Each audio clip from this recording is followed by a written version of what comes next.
Bonjour à tous, j'espère que vous allez bien. Donc on se retrouve dans cette dernière partie du cours des troubles de la fonction motrice, donc il va porter sur les autres troubles moteurs. Il faut savoir que les syndromes pyramidaux et extra-pyramidaux sont déjà disponibles sur la chaîne.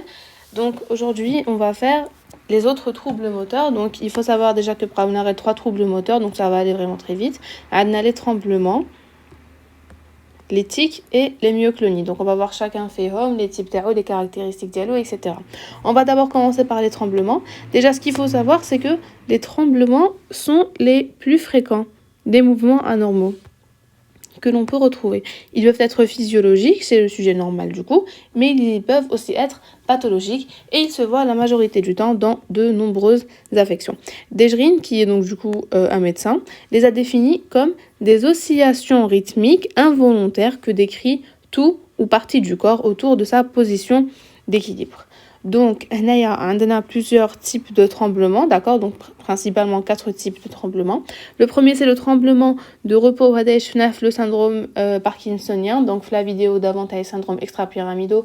Je vous inviterai à revenir à la vidéo Hadik pour avoir plus d'informations. Donc, le premier, c'est le tremblement de repos, on l'avait déjà fait. Et puis ensuite, on a le tremblement d'attitude. Donc le tremblement d'attitude, il peut être physiologique ou il peut être pathologique. On va d'abord commencer chez le sujet normal dans le cas physiologique.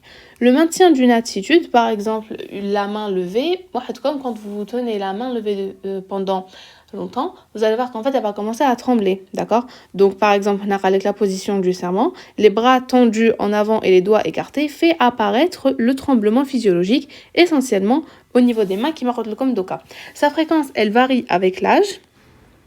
On est à 6 cycles par seconde jusqu'à 10 ans et puis ça augmente à 10 cycles à la puberté. Mais ensuite, ils vont considérablement diminuer de fréquence vers l'âge de 50 ans. Ils sont habituellement invisibles à l'œil nu parce qu'en fait, on a tous un petit peu des tremblements physiologiques, mais la majorité du temps, ils sont invisibles à l'œil nu, sauf si, on va les faire réellement apparaître grâce à une attitude. Il est augmenté par la fatigue et les émotions et il devient alors visible. D'ailleurs, une personne fatiguée ou là une personne émue, etc., on voit souvent que les personnes, elles tremblent, donc c'est augmenté, ou là si on veut un petit peu aggraver, même si ça n'a rien de grave, non, et ça devient visible. Du coup, nous pouvons à l'œil nu. Très bien. Ça, c'était pour chez le sujet normal. Maintenant, on va parler du tremblement d'attitude proprement dit. En fait, le tremblement d'attitude, c'est quoi? Eh bien, c'est tout simplement l'exagération en fait du tremblement physiologique qui se voit au cours de l'éthylisme, donc la prise d'alcool, de la thyrotoxicose, donc l'hyperthyroïdie, et chez les sujets anxieux. Donc le tremblement d'attitude, c'est tout simplement une aggravation du tremblement physiologique qu'on peut retrouver. Le tremblement d'attitude sans rapport avec le tremblement physiologique est constitué par des oscillations qui sont vraiment lentes, donc 4 cycles par seconde, on voit vraiment que c'est beaucoup plus lent que les cycles qu'on avait retrouvés plus haut. Il apparaît au maintien de l'attitude et persiste pendant le mouvement lent, c'est-à-dire que Hadaya, contrairement à l'état physiologique, même par exemple quand on garde les bras levés et qu'ensuite le tremblement il disparaît. Et bien dans ce cas, non, même lors du mouvement lent, le tremblement il va quand même persister. Il disparaît lors du mouvement rapide et au repos, il est augmenté par l'émotion, il atteint le membre supérieur, le membre inférieur et la tête. Il s'agit d'un phénomène qui est bénin chez le sujet âgé et il porte le nom de tremblement sénile. Sénile, c'est en rapport avec la vieillesse, donc on dit sénile pour quelque chose qui est un petit peu vieux, disons, d'accord, pour les personnes âgées aussi. Il peut se voir également chez le sujet jeune. Il a, dans ce cas, un caractère familial. Généralement, la tremblote, c'est familial, donc c'est toute la famille qui a le syndrome. Il est considéré comme d'origine cérébelleuse, chose importante à savoir. D'accord? Donc c'était tout pour le tremblement d'attitude. Il peut être physiologique ou pathologique, et le pathologique, ça va être une aggravation du cas physiologique qui est le signe d'une atteinte cérébelleuse et généralement familiale. À présent, on va parler du troisième type qui est le tremblement intentionnel ou le tremblement d'action. Il s'agit d'un tremblement qui apparaît dès l'initiation des mouvements, c'est-à-dire que quand on va demander à la personne de faire tel ou tel mouvement, elle va commencer à trembler. D'accord? Donc il dit lors du mouvement volontaire un petit peu si on veut. C'est un mouvement involontaire qui vient lors du mouvement volontaire. Il se poursuit pendant son exécution et peut se prolonger quelques instants après l'arrivée au but. C'est-à-dire que quand vous allez dire à quelqu'un de tenir un verre d'eau, la personne déjà avant de le tenir, elle va commencer à trembler. Quand elle le tient, elle va trembler encore un petit peu, puis ensuite elle va s'arrêter. Il est mis en évidence par l'épreuve du doigt sur le nez, qu'on avait déjà vu sur l'examen neurologique. Je vais voir si je trouve une vidéo de cas pour vous la mettre sur les tremblements à deux mains. Il est le signe d'une atteinte cérébelleuse et de la voie dento-rubro-thalamique. D'accord? C'est aussi très important à savoir et des détails. Donc, il est le signe d'une atteinte cérébelleuse et de la voie dento-rubro-thalamique. Très bien. Ça, c'était donc du coup pour le tremblement intentionnel ou le tremblement d'action. Maintenant, on va voir le cas particulier du flapping tremor, qui est un tremblement en battement d'aile ou un astérixis. Là aussi, il est très important à connaître, même si c'est rare de le voir en vrai, mais il est quand même important à connaître et surtout à reconnaître quand vous voyez un patient en face de vous qui l'a. Très bien. Donc déjà, il faut savoir qu'il est observé au cours de certaines encéphalopathies, notamment d'origine hépatique et ajouté plus pendant l'hypercapnie. Donc, l'hypercapnie. D'accord? Il est aussi retrouvé lors de l'hypercapnie. Il est mis en évidence au niveau de la main étendue à l'horizontale. Donc, on va voir une vidéo d'Oka de c'est quoi le flapping tremor, comment est-ce qu'on le met en évidence, etc. Donc, là, il faut quand même mettre des mots sur ce qu'on voit. Donc, on va du train chauffe-eau, c'est que il consiste en une brusque flexion du poignet avec chute de la main suivie d'un retour à l'horizontale. Ces mouvements, ils se répètent à un intervalle plus ou moins régulier et en fait, il ne s'agit pas d'un vrai tremblement. D'ailleurs, on va voir d'Oka que c'est pas vraiment un vrai tremblement, ça ressemble à un tremblement, mais on a préféré le classer les tremblements. Donc si on veut un petit peu récapituler les tremblements, ce sont les troubles les plus fréquents des mouvements anormaux, d'accord? Ils peuvent être physiologiques ou pathologiques. On a d'abord commencé par le tremblement de Repolline-Chauffeur au niveau de la maladie de Parkinson, d'accord? Donc au niveau du syndrome de Parkinson. Ensuite, on a parlé des tremblements d'attitude qui peuvent être physiologiques ou pathologiques, d'accord? Donc le tremblement d'attitude proprement dit, c'est une aggravation en fait de l'état physiologique.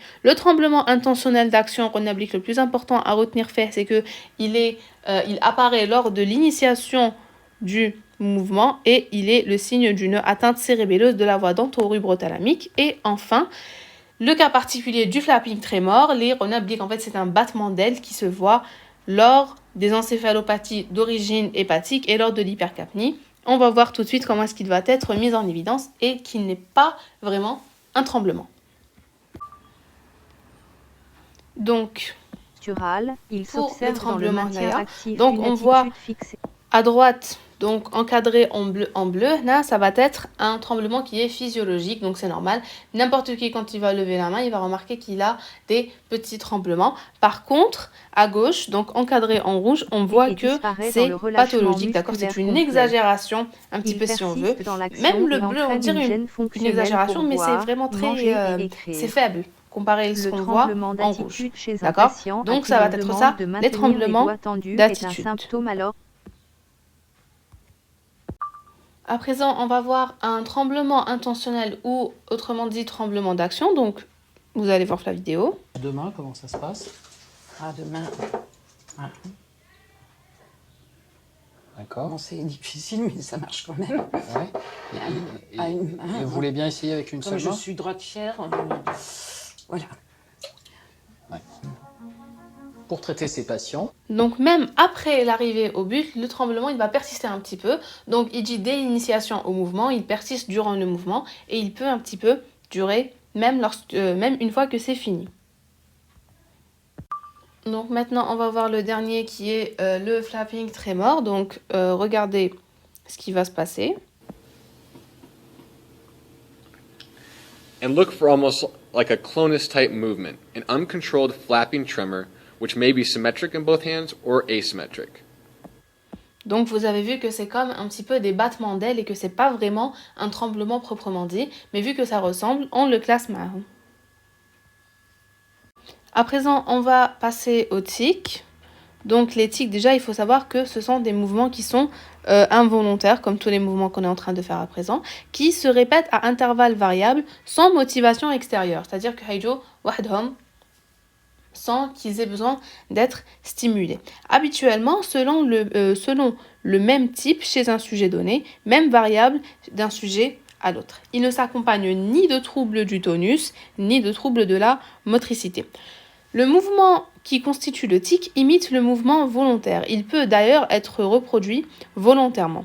Il s'agit le plus souvent de clins d'œil, de grimaces, de haussements d'épaule, de mouvements du cou et de la tête. L'apparition du tic est irrégulière et variable suivant l'état psycho-émotionnel du patient. Ça veut dire que les tics vont être beaucoup affectés par les émotions.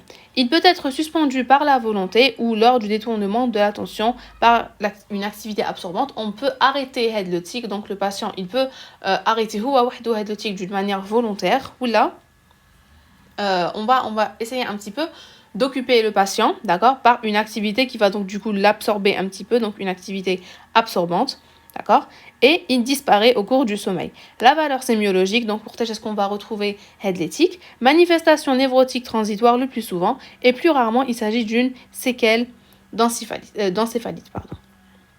Donc, on passe au dernier élément du cours qui est les myoclonies.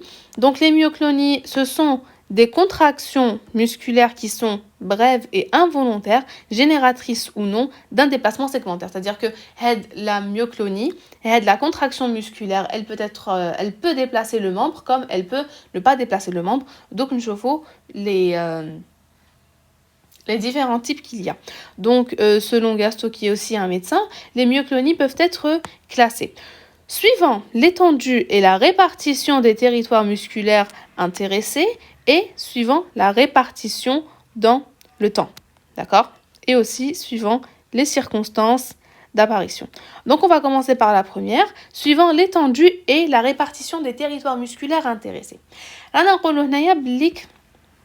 Les myoclonies hadouma, elles pourront être classées selon l'étendue et donc win, est-ce que raihin les contractions au niveau de quel territoire musculaire. Donc on a d'abord les myoclonies parcellaires, d'accord, on a d'abord les myoclonies parcellaires, on a les myoclonies segmentaires, on a aussi les myoclonies massives. Donc, on commence par les myoclonies parcellaires. La contraction intéresse un petit muscle ou des faisceaux isolés de muscles plus volumineux, ne donnant lieu qu'à un déplacement minime. Le déplacement du segment, il va vraiment être minime parce qu'il n'y a pas beaucoup de muscles ou là de faisceaux musculaires qui sont impliqués dans cette contraction. Les myoclonies segmentaires, ce sont des contractions intéressant plusieurs muscles d'un même segment, d'accord, entraînant un déplacement bref de ce segment. Ces myoclonies peuvent être localisées, limitées à un territoire musculaire ou sporadiques, atteignant de manière asynchrone plusieurs territoires. Donc là, on oublie que ça va réellement réaliser un déplacement qui est bref, d'accord, et ça peut être tous au même territoire, comme ça peut être différents territoires. Pour les myoclonies massives, intéressent de manière simultanée, donc en même temps et symétrique, plusieurs segments. Elles peuvent s'accompagner de chutes ou de projections d'objets. Carrément, la personne, elle peut tomber à cause de la contraction des mauvais muscles, ou là, elle peut carrément jeter des objets, les rahom, qudamha. D'accord ? Ça, c'était donc du coup suivant l'étendue et la répartition des territoires musculaires intéressés. Donc, on a parlé de 3 types, les myoclonies qui sont parcellaires, les myoclonies segmentaires et les myoclonies massives. Après ça, on va voir suivant la répartition dans le temps. Donc, on a les myoclonies intermittentes et les myoclonies permanentes. Pour les myoclonies intermittentes, elles surviennent à intervalles longs et irréguliers. Et pour les permanentes, elles surviennent de façon rythmique, de fréquence à 1 à 8 par seconde pendant plusieurs heures ou plusieurs jours. Ça, c'est régulier et ça, c'est irrégulier. D'accord ? Donc, la permanente, elle est régulière ou elle est irrégulière. Enfin, régulière, je dirais plus rythmique. C'est pas vraiment régulier, mais on voit quand même que c'est beaucoup plus ordonné, si on veut, que les intermittentes. Et maintenant, suivant les circonstances d'apparition, les myoclonies spontanées et les myoclonies provoquées, c'est-à-dire que la myoclonie, dans quelles circonstances est-ce qu'elle va apparaître? Les myoclonies spontanées, elles surviennent en l'absence de tout facteur déclenchant des SLAB, mais pour les provoquer, ça peut être une stimulation lumineuse, le mouvement volontaire et plus rarement la stimulation sonore ou tactile. Donc voilà, c'était tout pour la partie, j'espère que ça vous aura plu. Donc si on veut résumer un petit peu, on a d'autres troubles moteurs que les syndromes pyramidaux et extra-pyramidaux. Il faut savoir aussi que leur physiopathologie, elle reste quand même un petit peu inconnue, d'accord? Donc on a les tremblements, les types et les myoclonies. Les tremblements, on a 4 types. Le tremblement de repos du syndrome parkinsonien, le tremblement d'attitude, le tremblement intentionnel ou d'action et le flapping trémor, l'irona, qui n'est pas vraiment un tremblement. Pour les tics, on les a expliqués. On a aussi parlé des myoclonies, d'accord, qui sont des contractions musculaires brèves et involontaires.